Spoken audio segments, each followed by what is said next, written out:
kita patut bersyukur atas pemeliharaan Tuhan yang Tuhan kerjakan di dalam hidup saudara dan saya.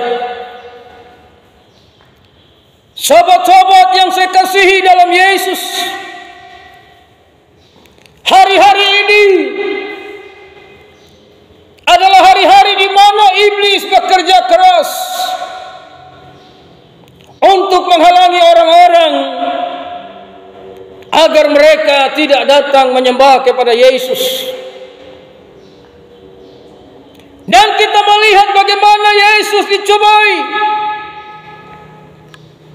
Di ayat yang pertama, maka Yesus dibawa oleh Roh ke padang gurun untuk dicobai.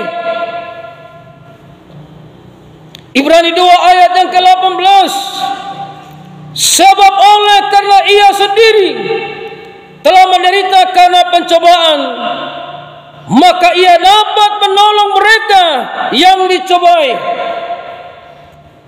Jadi Yesus mengalami pencobaan. Dia menderita karena pencobaan, maka dia juga tahu menolong saudara dan saya, karena dia pernah mengalami namanya pencobaan itu. Dia menderita. Makanya saudara, di Ibrani 4 ayat 15, sebab imam besar yang kita punya bukanlah imam besar yang tidak dapat turut merasakan kelemahan-kelemahan kita. Sebaliknya, sama dengan kita, ia telah dicobai, hanya tidak berbuat dosa. Itulah perbedaan kita dengan Yesus. Dia dicobai, hanya bedanya dia tidak berbuat dosa. Yesus mengalami pencobaan. Mengapa iblis mencoba Yesus? Karena iblis tahu Yesus adalah anak Allah. Makanya orang-orang berkata, ya saudara, Yesus itu bukan Tuhan. Namun perhatikan, Yesus adalah Tuhan dan Juru Selamat. Iblis tahu Yesus adalah Juru Selamat, makanya dia mencobai. Jadi saudara dan saya pun akan mengalami pencobaan, karena iblis tahu saudara dan saya adalah anak-anak Allah yang percaya kepada Yesus. Namun Yesus keluar sebagai pemenang, maka saudara dan saya pun juga pasti mengalami kemenangan, karena kita selalu dikuatkan oleh Tuhan kita Yesus Kristus. Namanya hidup pasti mengalami masalah. Namanya hidup pasti ada tantangan dan persoalan. Bapak mama yang dikasihi Tuhan, ayat 4, tetapi Yesus menjawab, ada tertulis, manusia hidup bukan dari roti saja, tetapi dari setiap firman yang keluar dari mulut Allah. Ulangan pasal yang ke-4 ayat yang ke-4, jadi ia merendahkan hatimu, membiarkan engkau lapar, dan memberi engkau makan mana yang tidak kau kenal, dan yang juga tidak dikenal oleh nenek moyangmu, untuk membuat engkau mengerti bahwa manusia hidup bukan dari roti saja, tetapi manusia hidup dari segala yang diucapkan Tuhan. Jadi kita lihat di sini, secara jasmani memang kita perlu makan dan minum. Namun yang membuat kita mengalami kehidupan kekal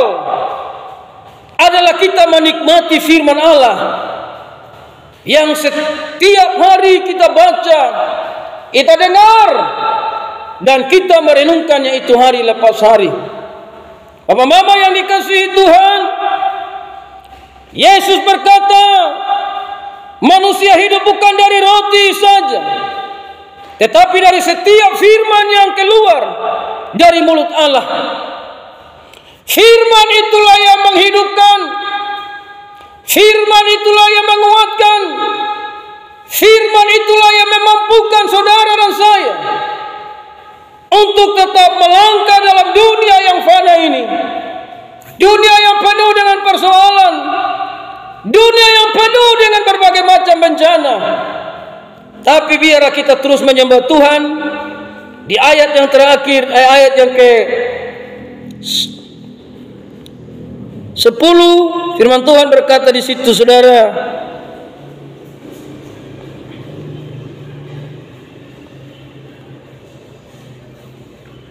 ya, ayat 9, dan berkata kepadanya, semua itu akan kuberikan kepadamu jika engkau sujud menyembah aku.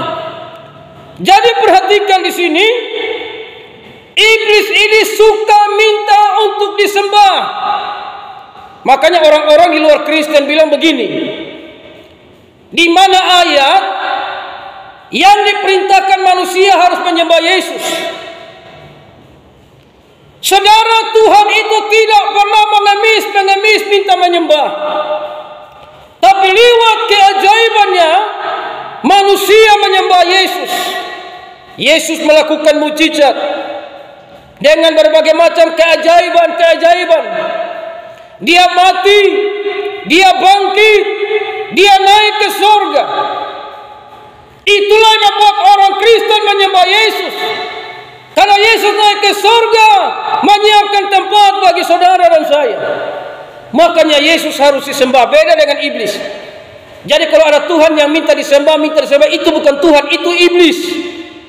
Makanya ayat 10 bilang, maka berkatalah Yesus kepadanya, enyalah iblis, sebab ada tertulis, engkau harus menyembah Tuhan Allahmu, dan hanya kepada Dia sajalah engkau berbakti. Tuhan di sini menuju kepada Yesus atau tertuju kepada Yesus. Karena Yesus Kristus adalah firman Allah. Dia adalah Tuhan yang mengatasi alam semesta. Makanya Dia layak disembah, layak dipuji. Hanya ada dua saja, menyembah Allah di dalam Yesus atau menyembah setan. Karena setan selalu minta untuk disembah, tapi Tuhan tidak pernah mengemis untuk disembah, mengemis minta disembah. Karena memang Dia layak disembah, Dia layak dipuji.